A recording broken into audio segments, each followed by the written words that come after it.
lastly, I'll say, and I haven't always said this, but I've taken care to say this now when we do this, which is I'm 1,000% in favor of nuclear power.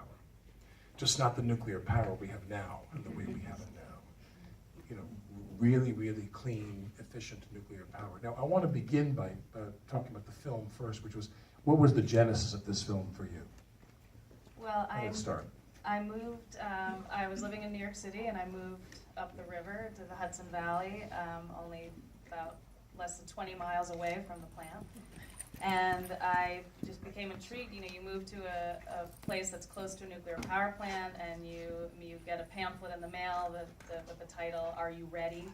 And you're told that you need to have potassium iodide pills in your home to protect your family, and you hear the sirens being tested, and sometimes you're not sure if it's a test or not. And so I quickly became acclimated to living in a what we call nuclear reactor community.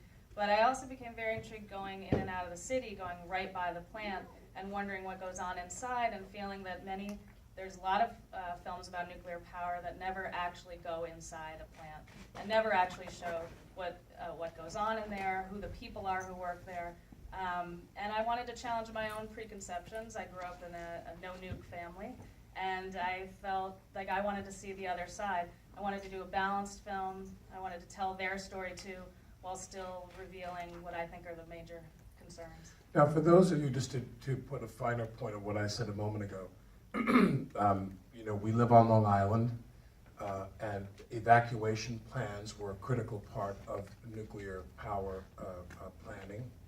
And when the Long Island Lighting Company built the Shoreham nuclear power plant, and it was ruled, and I'll let you speak to this, that there was no real effective evacuation plan to have people bottleneck through New York City or over the Triborough and the Throgs Neck to escape Long Island in the event of a catastrophic situation there.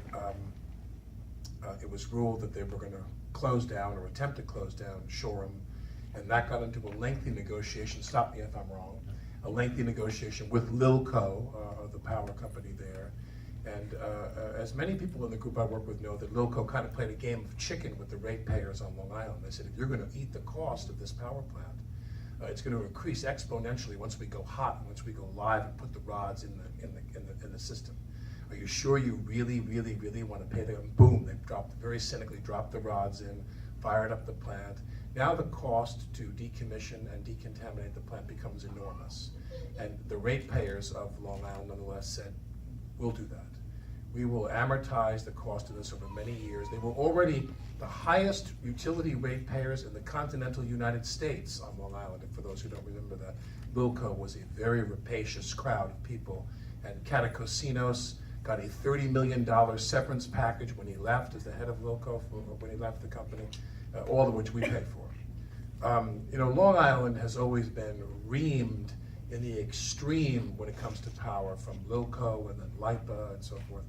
And then when that happened and Lilco closed down, a bunch of environmental activists, they kind of tapped the NRC on the shoulder and other bodies and said, well, you know, we still have this reactor on the campus of the Brookhaven National Laboratory. There's a reactor there, so that had to be closed and so forth.